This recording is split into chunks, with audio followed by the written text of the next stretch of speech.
직접 제 눈으로 볼 수는 없지만 여러 가지 찬양하는 소리나 또 여러 가지 들려오는 소리를 통해서 충분히 여러분들 느끼고 있습니다. 천국이 따로 없는 것 같습니다. 이곳이 바로 천국 같습니다. 하늘에 계신 우리 아버지께서, 하나님께서 보시기에 좋았더라, 이렇게 여러분들을 향해서 지금 말씀하고 계실 것으로 믿습니다. 하나님께서 창세기 1장을 보면 세상 만물을 창조하시고 마무리하는 한 말씀이 뭐냐면 보시기에 좋았더라. 이 말씀은 우리가 흔히 말하는 금은 보화만 가득 만들어 놓으시고 그것만 두고 하신 말씀이 아니었습니다. 혹은 아름다운 꽃들만 가득 이렇게 만들어 놓으시고 그래서 좋았다, 이렇게 말씀한 것이 아니었습니다. 거기서 말씀하신 그 아름답다고 하는 말씀은, 보시기에 좋았다고 하는 말씀은 그 모든 것들, 큰 것, 작은 것, 조금 이렇게 뭐랄까 크게 잘생기기도 하지만 조금은 뒤처진 것, 그 모든 것들을 보시면서 보시기에 좋다. 하나님께서 우주 만물을 창조하시고 보시기에 좋았다고 하는 것은 그 안에 다양한 것들이 있기 때문에 그렇다고 생각이 듭니다. 오늘 여러분들의 찬양을 들으면서 어떤 경우는 조금 의미 안 맞는 경우도 있었어요. 그것이 아름다운 겁니다. 그것이 이 미의 포인트입니다. 그리고 조금은 여러 가지 면에서 뒤처진 분들도 있겠죠. 그것 자체가 아름다움을 만드는 필수 요건이라는 것을 믿으시기 바라겠습니다. 성경의 로마서 8장 28절에 모든 것이 합력하여 선이 된다고 하는 말씀은, 그 선이라고 하는 것은 하나님께서 성도들의 삶 속에서 보시기를 원하는 가장 아름다운 최종점입니다. 어떤 경지인데 그 경지는 모든 것이 합력되어야 됩니다. 그 모든 것 속에는 좋은 것, 조금은 초라한 것, 조금은 뒤처진 것, 그 모든 것들이 합력되었을 때 하나님께서는 그 모든 것을 합력하여 선이 됐다고 인정해 주신다는 사실을 믿으시기 바라겠습니다. 그렇게 본다면 우리 사회 안에 있는 다양한 사람들, 물론 이 다양한 속에서도 죄는 빠져야 됩니다. 죄는 빼고요, 죄가 아닌 다양한 군상들, 모습들이 아름다움을 만들 수 있는 그런 조건이라는 것을 우리가 이해할 때 조금은 힘들게 보이지만 장애인도 하나님 나라의 선을 만드는 필요한 조건으로 앉아있다는 사실을 믿으시기를 바라겠습니다. 오늘 여러분 교회에 오면서 참 많은 것을 생각을 했습니다. 장애인주의를 지키는 교회들이 그렇게 많지가 않습니다. 여러분 교회는 오전부터 일부부터 하루 종일 이렇게 장애인들을 주인공으로 이렇게 모시고 그렇게 보일 정도로 존중하는 그런 예배로 지금 드려지고 있고, 또 장애인 선교나 장애인에 대한 의미가 무엇인가를 또 목사님 메시지를 통해서 여러분들에게 알려주시고, 또 부족한 저를 초청하셔서 이런 예배 시간까지 마련하신 걸 본다면 그야말로 오늘 하루 온전한 장애인 주일로 지켜지는 것 같습니다. 특별히 어떤 특정 대상을 놓고 무슨 주일 하는 것이 그렇게 좋은 건 아닐 수 있습니다. 그러나 그렇게라도 안 하면 소외되고 어쩌면 잊어버릴 수 있는 그런 의미에서 특별히 장애인주의를 지킬 것을 우리 교단 총회가 결정했다고 생각합니다. 장애인주일은 우리 대한예수교회 장로회 합동측 총회가 1996년 80일의 총회 때 결정한 바 있는 그런 결의된 사항입니다. 교단사나 모든 교회들은 1년에 어느 주일 혹은 4월에 특별히 어느 주일 하루를 정해서 장애인 주일로 하나님께 기도도 하고 그들을 이해하는 그런 순서를 갖고 예배를 드리라는 그런 결정을 해놨고, 여러분들 교회는 아주 충실하고 성실하게 오늘 그 주일을 지키고 있기 때문에 얼마나 제가 마음이 흡족하고 감사한지 모르겠습니다. 실제로 우리 교단에는 많은 교회들이 있지만 이렇게 장애인 주일을 올곧이 지키는 교회들은 많지 않습니다. 다양한 이들이 많기 때문에 그러기도 하고요. 다시 한번 담임 목사님, 여러 장로님들께 장애인의 한 사람으로서, 제가 대표는 아니지만 감사하다는 말씀을 드리고 싶습니다. 이 장애인 그러면 굉장히 다양합니다. 아까 우리 거의 전문가 수준에서 장애인의 여러 가지 복지 시책 같은 것을 소개를 하신 우리 부서 집사님도 계셨는데, 우리나라 법은 15종류로 나눠놨습니다. 장애인 그러면 그 안에는 저처럼 앞이 안 보이는 시각장애인도 있는가 하면 귀가 안 들리는 분들, 혹은 다리나 팔이 불편한 분들, 여러 가지 사고로 인한 그런 장애인도 있고요. 물론 지적 기능이 좀 떨어진 분들, 이런저런 발달 장애도 거기 포함되고, 그리고 요즘은 워낙 질병이 다양하고 많기 때문에 그 후유증으로 인한 장애인도 많습니다. 특별히 장로로 인한 장애, 이런저런 장애인들, 뭐 신장, 심장, 호흡기, 뭐 여러 장애인이 15종류가 있어요. 그걸 다 여기서 말씀드릴 수는 없겠고 이미 여러분 아시고 있을 것 같아요. 그런데 한 가지 특이한 거는 이 장애인의 발생이 한 20년 전만 해도 그 원인을 잘 모르기도 하고, 특별히 의학적으로 규명하려고는 노력이 적다 보니까 대체로 이 선천적인 경우가 많은 것으로 이렇게 이렇게 발표한 적이 있어요. 그렇게 말한 적이 있어요. 한 20, 30년 전에는. 근데 지금은 이 장애인이 발생되는 경우가 대체로 90% 이상이 후천적인 이유 때문입니다. 주로 이제 질병 후유증, 그리고 특별히 이 교통사고나 산재, 뭐 여러 가지 이유들, 이런 걸로 인해서 뭐 교통사고랄지 이렇게 장애인이 발생이 되는 겁니다.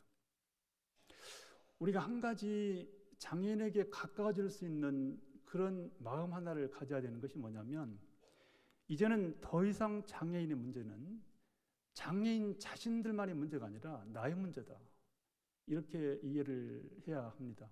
왜냐하면 우리나라 전체 인구의 약 10%를 장애인으로 봅니다. 근데 이것은 전 세계 인구의 10% 역시 장애인으로 추산을 하는데, 이것은 우리 주변에 10명을 씌어가다 보면 그 중에 한 명이 자기라는 뜻이에요. 이건 엄청나게 비중이 높은 겁니다.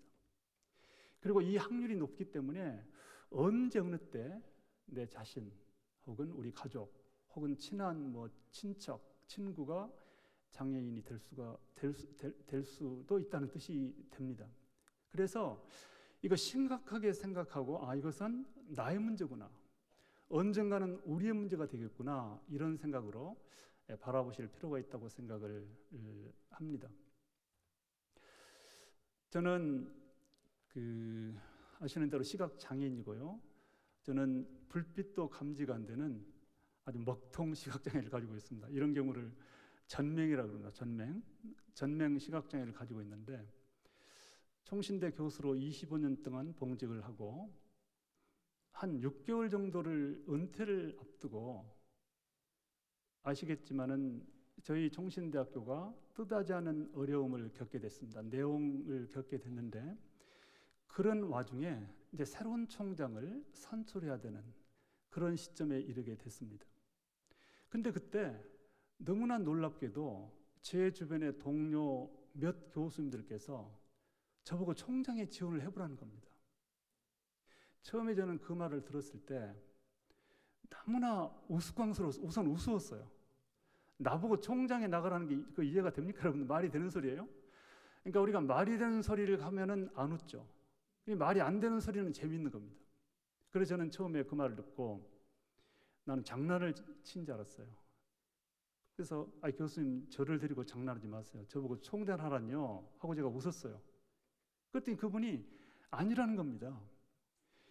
이 교수님이 한번 나가서 자기가 생각하는 이 교수님 총장이 하는 게 가장 좋겠다는 거예요. 그래서 그런 소리 마십시오, 누가 들을까 웃었습니다. 그랬는데 신기한 게 뭐냐면 연급한 4번 정도 상당히 중견 위치에서 그 당시 어려움을 같이 극복하려고 노력했던 그런 교수님들이 저보고 계속 나가라는 겁니다. 한번 나가면 좋겠다는 거예요. 그래서 제가 처음에는 가당치도 않았고요. 언감생심, 제가 총신대학교 교수를 25년 동안 하는 동안에 단 한 번도 총장을 장난삼아서라도 꿈꿔본 적이 없어요. 그건 아예 올라갈 나무가 아니었습니다, 저한테는. 누가 상상을 하겠습니까?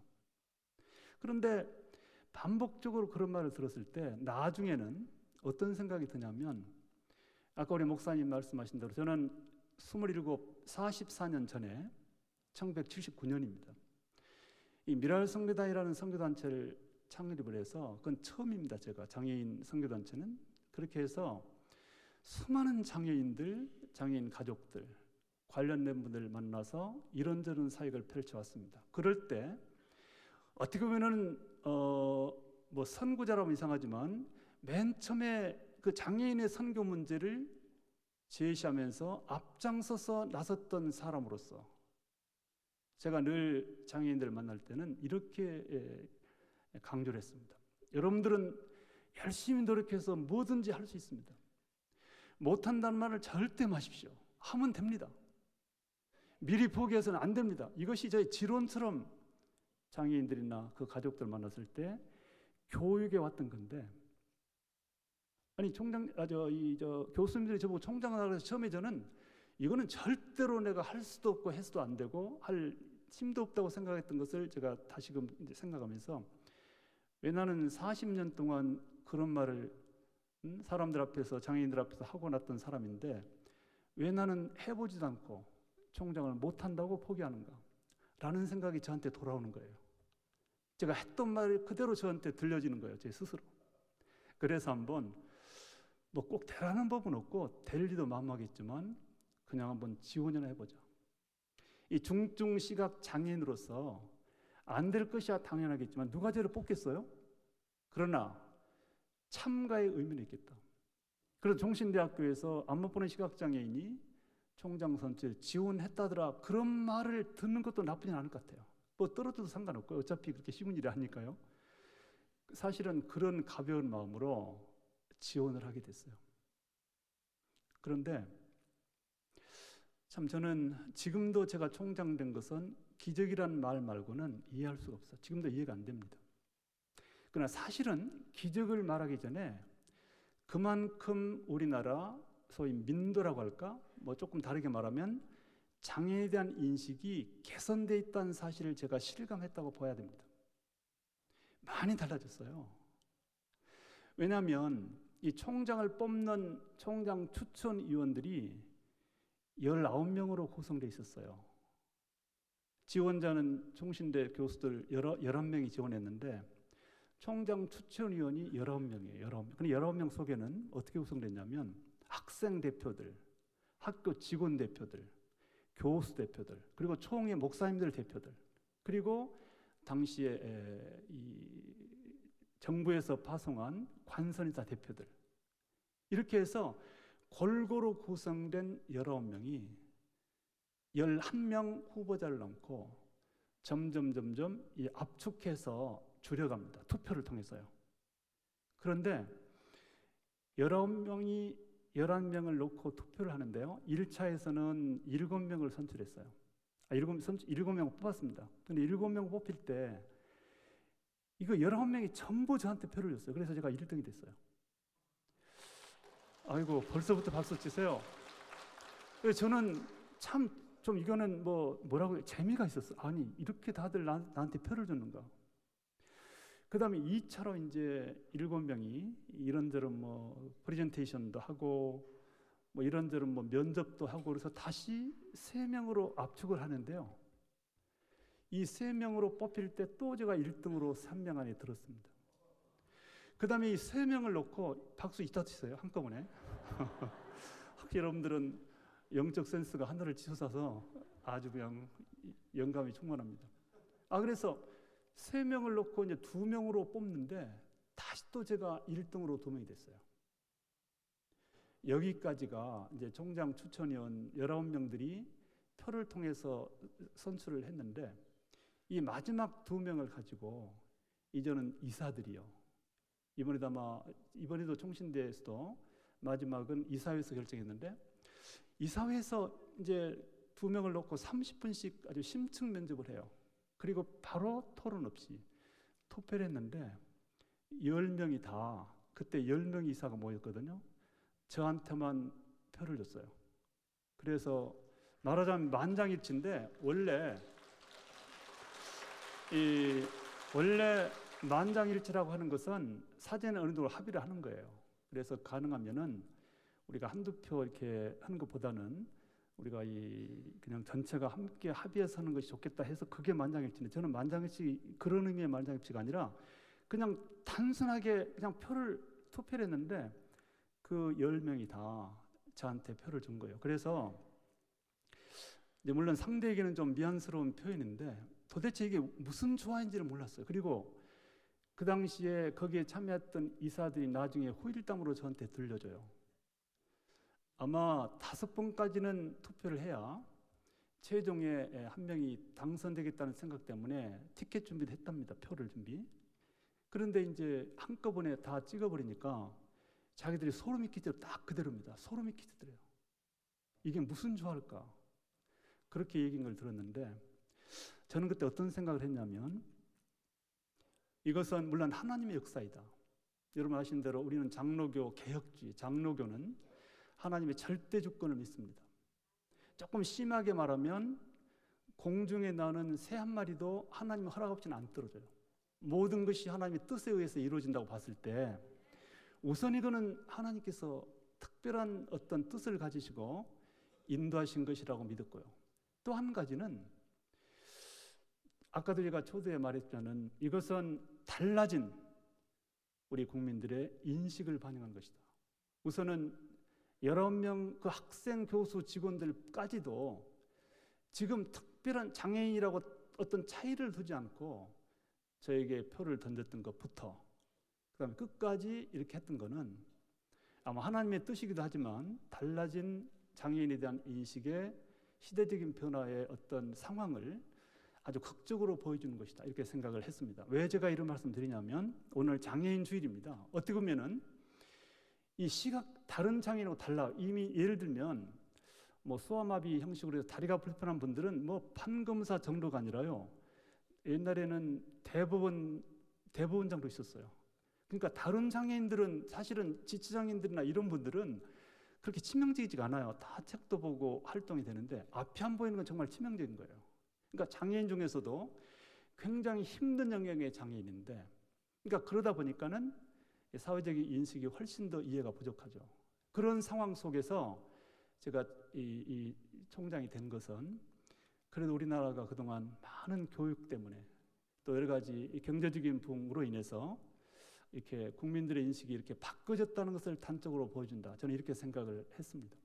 자, 그런데 제가 여기서 말씀드리고 싶은 거는 제가 총장 되는 순간에 물론 감동을 받았고 또 여러 가지 감사할 수 있는 감사하는 마음이 얼마나 컸겠습니까마는 제가 3가지 때문에 총장직을 잘 수행해야 되겠다 결심을 하게 됐습니다. 그 3가지를 말씀드리고 싶어요.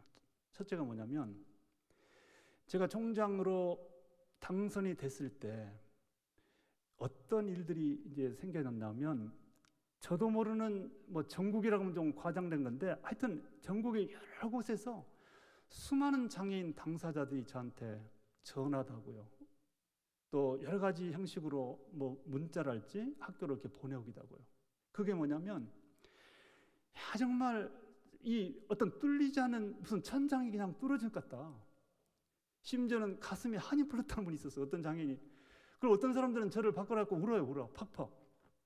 장애인들이요, 모르는 사람들입니다. 그러니까 얼마나 이 본인들이 느끼는 뭐랄까 사회적인 보이지 않는 절벽 있어요.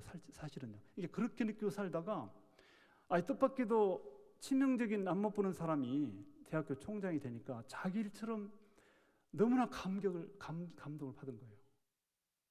그래서 야, 진짜 이렇게까지 반향이 큰가, 이런 생각을 하면서 이분들 때문에라도 내가 잘해야 된다. 내가 만약에 중증 시각 장애인으로서 총장이 되었는데 잘 못한다면 이분들이 어떻게 나중에 생각할까? 나중에 뭘 실패를 한다거나 도중에 문제가 생겨가지고 가령 뭐 쫓겨난다거나 뭐 표현이 이상하지만 도중하차한다거나 그러면 그렇게 기뻐했던 장애인과 그 가족들 관계자들이 도대체 어떻게 실망을 하겠는가라는 생각 때문에 나는 절대로 못할 수 없다. 잘할 수밖에 없다. 잘해야만 된다. 결심을 단단히 했습니다. 열심히 잘하자.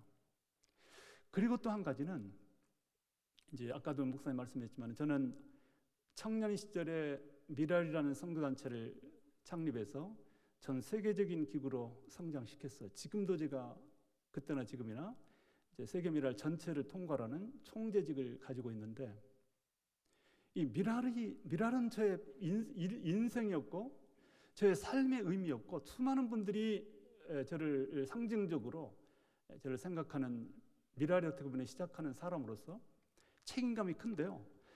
내가 총장 되었다가 혹시라도 잘못하면 미랄이 욕을 먹으면 안 된다. 뭐 미랄 얘기를 해서 죄송합니다만, 전 세계에 흩어진 모든 미랄 가족들도 너무너무 기뻐했거든요. 자, 정말 너무나 잘 됐다 이렇게 생각했는데, 못하면 미랄이 욕먹을 수 있다는 생각 때문에 못해서는 안 된다, 잘해야 된다. 그 다음에 또 한 가지, 이게 중요해요. 저는 총신대학교 출신이고, 저는 총신대학에서 교수로 있었고, 총신대 때문에 제가 사실은 이만큼 성공했던 사람인데, 총신대학에서 얻은 은혜도 크고 그 빚이 너무나 많은 거예요. 근데 마침 그때 총신대에 그렇게 어려움에 빠져 있는데, 이 총신을 건져내야 된다. 사실은 당시에는 거의 무너져 버리는 거나 마찬가지예요. 뭐 관선이사 들어와 있죠.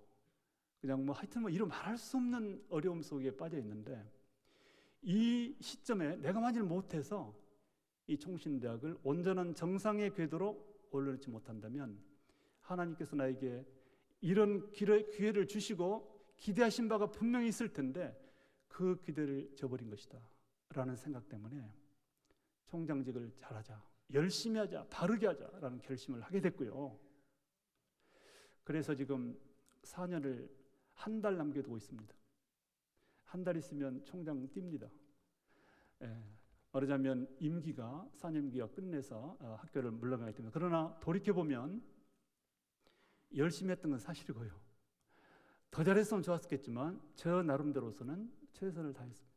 그래서 그래도 어느 정도 여러분 사랑하시고 아끼시는 총신대학교 어느 정도 궤도에 지금 올려놨다고 생각이 듭니다. 물론 조금 더 구체적인 평가는 역사를 하는 분들이 할 겁니다.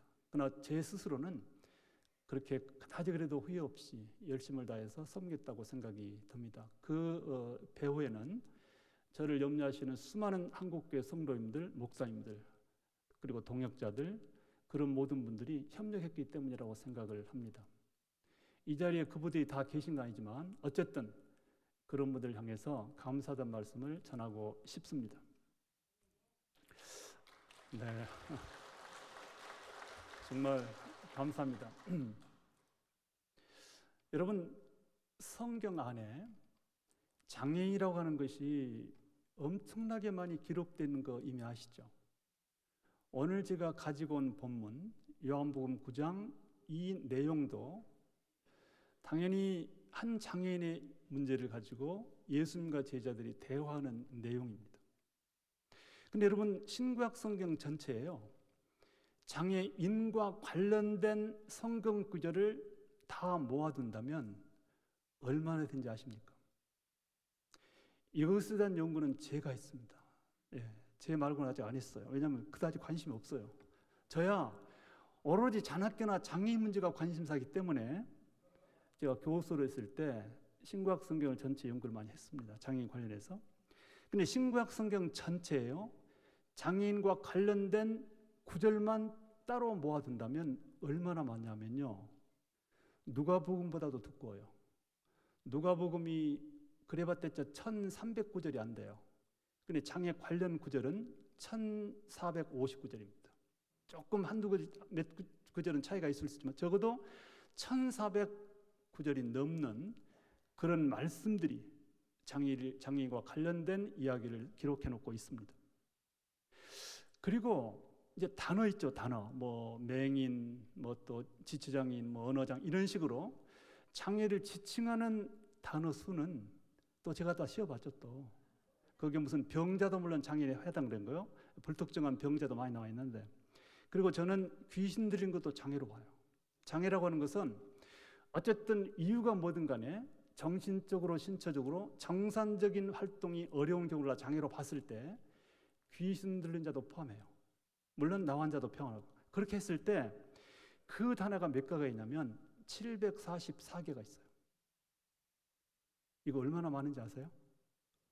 단순하게 비교를 하면 우리가 소중히 여기는 청년과 관련된 청년이란 단어요, 젊은이다 포함해서 이거는 80여 번 나옵니다. 그리고 우리가 사랑하고 정말 우리가 소중히 여기는 어린 아이에 대한 단어 수는 114번 정도 나와요. 근데 장애인은 744번 나와요. 근데 이것이 이제 오해 마실 거는 성경 말씀에서 언급의 수가 많으니까 더 중요하다. 이건 말이 안 돼요. 한 번 언급했던 1000번 언급했던 다 성경 말씀은 절대적으로 중요하고 다 같은 무게로 소중합니다. 자, 그런데 그렇기 때문에 장애인에 관한 것이 그렇게 많으니까 더 중요하다 제가 이렇게 주장하지 않아요. 그런데 한 가지는 생각해 볼 수가 있습니다. 왜 우리 하나님께서는 그 성경 안에 그렇게 장애인에 관련된 얘기를 많이 기록해 놨을까? 왜 장애인에 관한 단어를 그렇게 많이 언급했을까? 제가 나름대로 성경을 연구해 보면서 내리는 결론이 뭐냐면 왜 이렇게 많은가? 결국은 성경에 기록된 성경의 내용은 하나님과 인간과의 관계고요. 특별히 사람들의 삶과 관련된 것들이 많은데 장애 문제, 질병의 문제는 우리 인간이 이 세상에 태어나서 사는 동안에 일반적으로 누구나 다 겪을 수밖에 없는 그런 일반적인 얘기이기 때문에 이렇게 나올 수밖에 없다. 여러분 우리나라에 이 건강 수명이라는 게 있어요. 그거는 65세 정도 봅니다. 대체로 물론 정확하지는 않지만 대체로 65세까지는 그래도 비교적 건강히 사는데요. 나머지 이제 평균 수명은 한 84세로 보는데 그럼 65세가 지나서 남은 여생 한 10여 년, 15년 정도는 15, 16년 정도는 되게 노인성으로 장애를 입어요. 눈이 침침해지든 귀가 먹먹해지든 허리가 아프든 다리가 아프든 안 아픈 데 있어요? 특별한 경우도 있고요. 100세 때까지. 그러나 대체로 보면 누구나 다 나이가 들면 피할 수 없는 한 가지 길을 걸어가야 되는데 그게 뭐냐? 장애인으로 사는 거예요.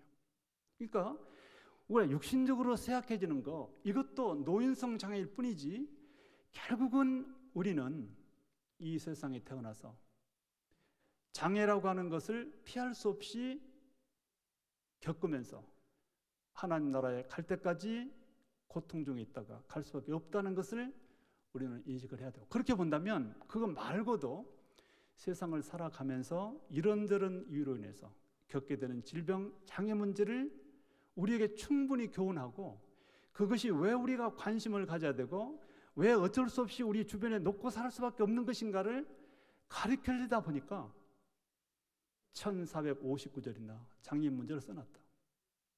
우리가 한 가지 좀 이제 교회에 다니는 분들이 이제 조금은 조심스럽게 생각이 들 게 뭐냐면 많은 경우에 성도들이 장애인 문제가 나오면 영적인 장애인이라고 생각을 해버려요.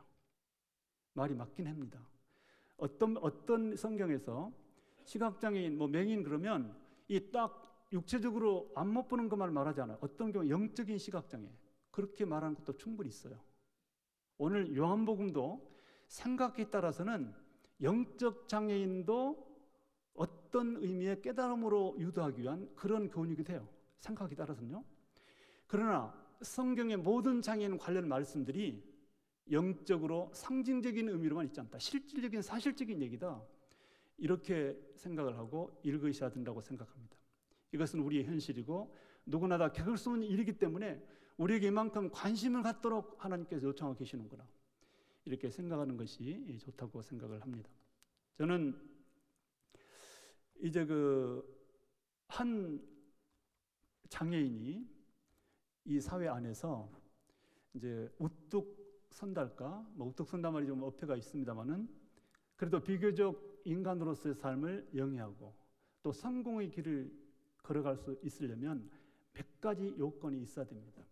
그게 뭐냐면 첫째는 가족이 가장 중요한 게 가족이잖아요. 가족이 그 장애인 자녀 혹은 형제를 포기해서는 안 돼요. 그러니까 가족이 포기하지 않고 밀어줘야 합니다.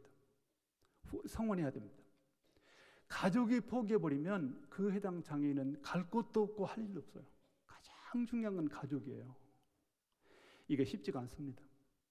쉽지가 않습니다. 그리고 장애의 영역에 따라서 이게 받아들이는 이해가 다르기 때문에 굉장히 차이가 있긴 하지만 일반론으로 말한다면 장애인이 재활하기 위해서는 부족하지만 저같이 그래도 안무 보는 사람이 이런 활동을 할 수 있게 되기까지는 가장 먼저 가족이 포기하지 않고 미뤄져야 된다. 저 같은 경우는 저를 어려서부터 아는 사람들은 저를 딱 보는 순간에 한 사람에 대해서 묻습니다. 형 어디냐 그래. 형님 어디냐요. 저는 개인적으로 저희 형이 저를 키워줬어요. 저희 부모님께서는 시골에서 농사 짓는 분이었고 무학이었고요. 전혀 어떤 현대적인 교육 감각이 없었던 분이었기 때문에 슬퍼하고 아파하기만 할 줄 알지 어떻게 할 방법을 모르는 거예요. 그런데 저보다 8살 많은 형이 제가 처음에 15세 때 실명됐을 때 정말 아파하고 힘들게 여기면서 도초로 다니면서 고쳐보려고 애를 쓰기도 하고요. 그리고 그 형이 저를 진짜 혼자 우겨서 저희 아버지 어머니는 저를 점 배우는 데 보낸다고 그랬어요. 잘못하면 점쟁이 될 뻔했어요. 미안합니다만. 옛날 분이니까 저기 읍내에 점치는 안무 보는 시각장애 있는 걸 알게 돼요. 그래가지고 그나마 그런 길이라도 가도록 하자고 부모님은 그쪽으로 원했는데 저 형이 혼자서 반대해가지고 저를 혼자 데리고 서울에 있는 시각장애 학교로 데려다 줬어요. 그리고 그 6년 시각장애인 중고등학교 다닌 동안에 그 형이 저의 모든 뒷바지를 했어요. 그리고 그 학교 졸업하고 총신대 제가 77년도 들어갔는데 그 총신대학교 4년 다닌 동안에 형이 모든 뒷바지를 해줬어요. 그러니까 그 모든 과정을 아는 제 친구들이나 또 미랄 초창기 했던 사람들은 전부 다 저만 보면 그 형 잘 있냐고 그래요. 형이 저를 포기하지 않았어요. 그래서 굳이 말하자면 은인이죠, 형이. 형 때문에 저는 이런 기회까지 오게 됐습니다. 가족의 관심과 가족의 노력이 얼마나 중요하다는 것을 저는 증언할 수 있어요. 그리고 두 번째 하나 더 있어야 돼요. 두 번째는 여기 아마 당사자들 있을 거예요. 그러나 이 조금 장애의 영역에 따라서는 조금 적용이 다르긴 한데 어쨌든 간에 좀 일반적으로 말하면 본인이 노력을 해야 돼요. 이거는 본인이 노력하지 않고서 남이 만들어줄 수 없어요. 우리의 미래를, 장애인의 미래를, 장애인의 성공을 다른 사람은 절대 대신할 수 없어요. 본인이 노력을 해야 됩니다. 근데 저는 형이 저를 포기하지 않은 데에 비해서 아는데 제가 참 부응해서 정말 피눈물 나는 노력을 했어요. 네. 그리고 늘 미안해서 형한테. 그리고 저렇게까지 해주는데 저 은혜를 갚기 위해서 내가 애써야 된다, 힘써야 된다. 열심히 공부됐고요. 그리고 정말 단 한 눈도 팔지 않고 견눈 팔지 않고 열심을 다해서 정진했거든요. 이런 노력이 어느 정도 주요했다고 저는 보는 거고요. 그래서 어쨌든 간에 서울에 있는 시각장애인 졸업하고 총신대학 그래도 열심히 공부해서 장학생도 되고 과톱도 되고 해가면서 어려운 가정생활에 보탬도 받고 그리고 그 결과 열심히 노력해서 미랄도 창립해서 그렇게 열심히 발로 뛰고 노력해서 미랄도 이렇게 성공적으로 할 수 있었다는 거. 제가 미국 유학 가서 노력한 걸 말씀드리면 정말 밤을 새도 안 될 겁니다. 이 앞이 안 보이는 사람이 익숙치 않은 영어를 가지고 미국에서 제가 참 대학원을 이렇게 다니면서 거기에 바쳤던 저의 노력은 가히 형극의 길이었어요. 그때마다 일을 한 게 뭐냐면 나를 위해서 그렇게 했었던 가족들이 있고 특별히 우리 주변에 후원해주는 그런 많은 성도님들의 손길이 있고 기도해주는 분들, 그런 분들의 은혜를 생각해서 내가 절대로 포기할 수 없다. 정말 제가 미국에 10년 동안 공부한 동안에요 수없이 포기를 생각했어요. 그러나 끝까지 견뎠던 이유는 주변 사람들의 은혜를 저버릴 수 없다. 내가 이것을 견디지 못하면 하나님께서 내게 맡기시고자 하는 일을 절대로 내가 못한다. 그런 생각으로 노력을 했다는 것. 제가 제 스스로 노력을 공치사 죄송한데 제가 그래도 노력은 좀 한 편이었거든요. 분명히. 그거를 제가 말씀드리고요. 그리고 세 번째가 뭐냐면 가족이 돕고 본인 노력을 해도 어떤 한 부류가 협력하자면 안 돼요. 그게 누군지 아세요? 바로 이웃이에요.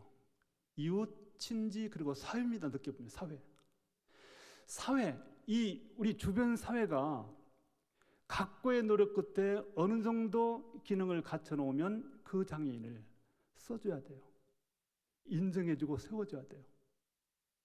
말하자면 저 같은 경우 이렇게 말할 수 있어요. 그런 노력 끝에 미국서 박사학위 받았잖아요.